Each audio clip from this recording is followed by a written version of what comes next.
Hi மக்களே, அம்மா இன்ஃபோலேருந்து சுலோச்சனா அம்மா பேசுகிறேன். இன்றைக்கி பிறந்தது பயனுள்ள செயல்களை செய்வதற்காக என்பது பற்றி விளக்கம் கூறப்போகிறேன். வீரசேனன் என்னும் ஒரு பணக்காரன் ஒருவன் இருந்தான். அவன் ஒரு முனிவர் ஒருவரை தன் வீட்டிற்கு அழைத்து வந்தான். அவர்கள் வரும்போது வீட்டில் 4 இளைஞர்கள் ஒரே எச்சில் வார்த்தது போல் பேசிக்கொண்டிருந்தார்கள். அவர்களை பார்த்தவுடன் துறவி, இவர்கள் 4 உனது பிள்ளைகளா என்று கேட்டார். அதற்கு வீரசேனன், இல்லை சுவாமி, எனக்கு ஒரே ஒரு மகன் மட்டும்தான் என்று கூறினான். முனிவருக்கு ஆச்சரியமாக இருந்தது. பிறகு அவர் வீரசேனனை பார்த்து,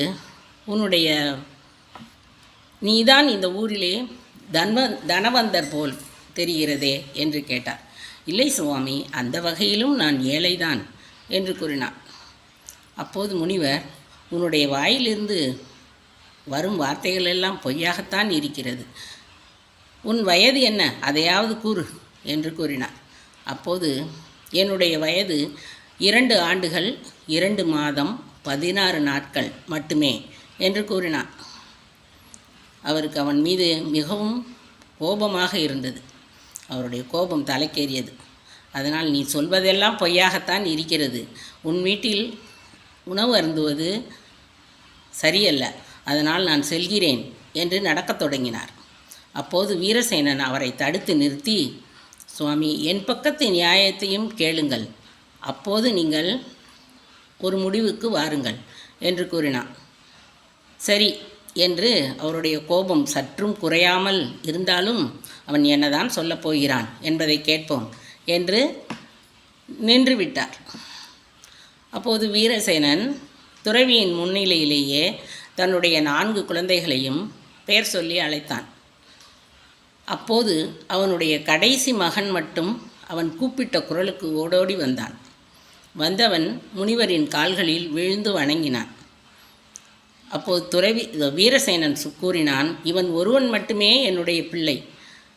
பெற்றோர்கள் சொல்லும் பேச்சை கேட்பவன் இவன் ஒருவன் மட்டுமே.